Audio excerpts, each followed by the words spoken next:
Hello, it's Saturday morning. We're in March now. Yay. It's beautiful and sunny outside, so I'm going to go out there shortly, but I thought I would just record a little bit of something so that I can check in with my little weekly check-in for friends and family. I feel like there's been some tough times that have really been like showing me a lot about myself and allowing me to grow. So that's been challenging but interesting. I also played at the Division of Medicine that I think I might have talked about in the last video. I can't remember.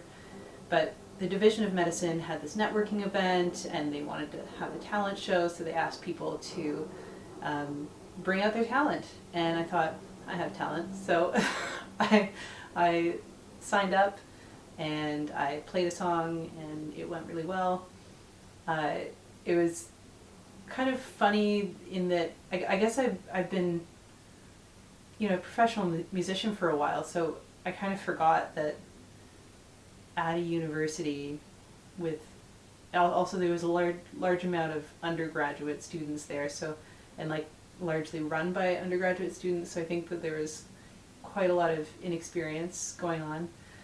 I don't know, it was kind of like cute in a way. I stepped in and helped a lot with the setup, and yeah, it was interesting. It wasn't what I thought it would be, but I did have some really meaningful connections with other students as well as some of the staff that I spoke with, and it was really cool seeing what this event meant to them, and being a part of that was really cool.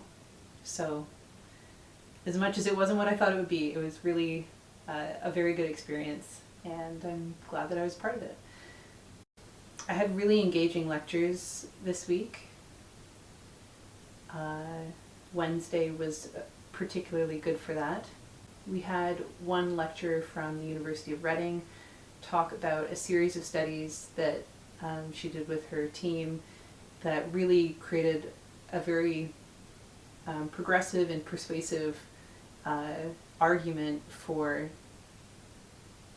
making subtle shifts in animal agriculture that had huge environmental benefits as well as nutritional benefits.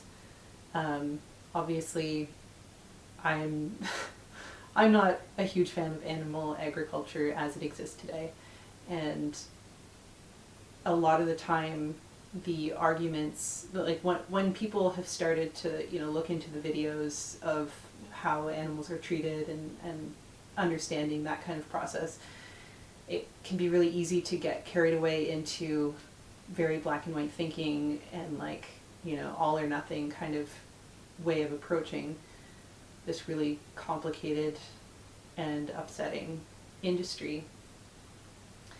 But then that ends up kind of shooting ourselves in the foot sometimes, because then we're met with huge resistance and then things don't really change. So I was impressed that this was actually addressing the concerns of people who maybe the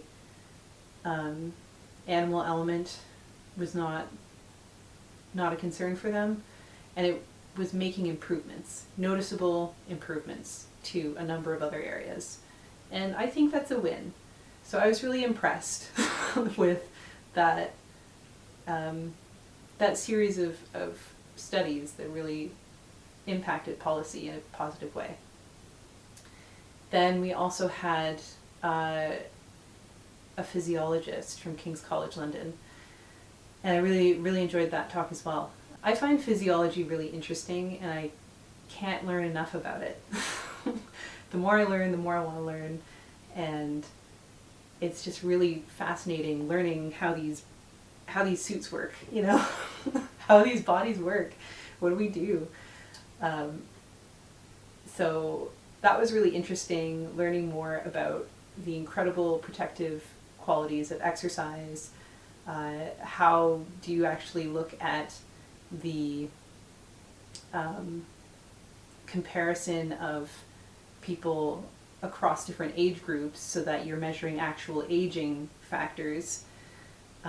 Because that was one concept that he brought up that I thought was really like very basic and obvious in a way, and yet the discourse around aging doesn't often take it into account, was looking at healthy young populations compared to healthy older populations. So looking at people who are in their 50s, 60s, 70s who are exercising, who are taking care of themselves, how do their health outcomes differ from people who are young in their 20s, 30s, 40s, and like taking care of themselves? How are these things comparable? And then how can you figure out the effect of aging? Rather than the common paradigm, which is looking at people who are maybe young and fit and healthy, and then they spend the next 40 years being relatively sedentary and allowing their bodies to kind of fall apart. And that's not really a fair comparison. So that was really cool, having studies that actually made comparisons between healthy young adults and healthy older adults and how those things compared. It was really striking also that the researcher took into account gender differences in a way that equalized gender. And that was something that I hadn't really seen done before, like rather than looking at BMI, which is going to change depending on your physiology because your fat distribution may be different if you are, AFAB, assigned female at birth, like identified as that, versus AMAB, assigned male at birth. Your fat distributions are likely to be different, but then also like hormones and things can change those things. So gender is not as strictly binary as we like to think it is.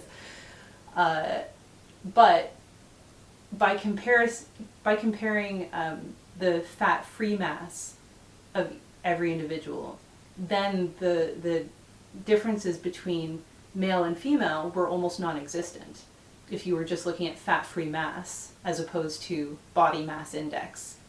So having a more sensitive measure, more accurate measure of someone's body composition was a better descriptor that allowed for direct comparison regardless of gender.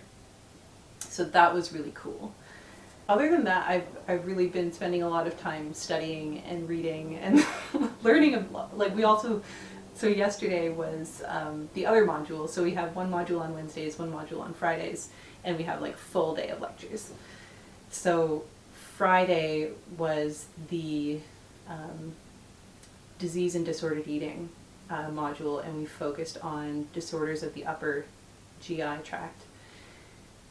So that was really interesting from a number of different perspectives, largely clinical, and it was really cool that we got to see like a lot of videos of like into someone's esophagus. I got to see what the inside of a stomach looks like, which I thought was really cool.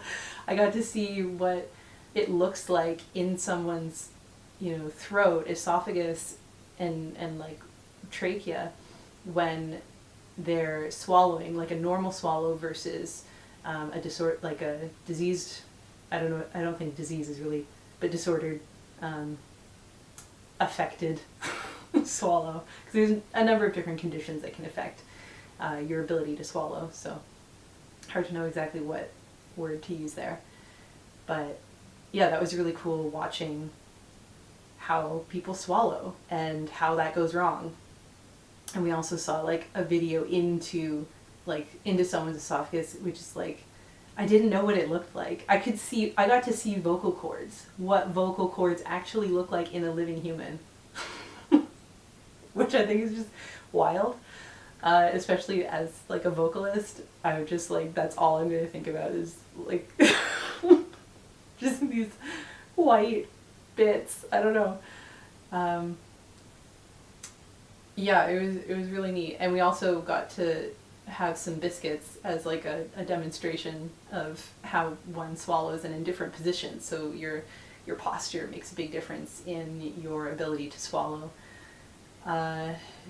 So if you're having some trouble swallowing, it might be easier to do this, to have your head down forward, depending on what the issue is. Yeah, so that was all really cool, and other than that, I haven't really done too much else. We had a video that was due this week for the Division of Medicine. It was a little public health kind of video that we made, and we finished that. I still have to do my like peer assessments. I don't know when those are due, but hopefully I can like wait a day or two. Okay, that's it for me.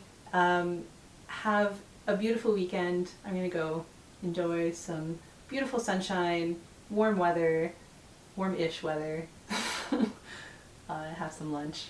So, bye. See you next week.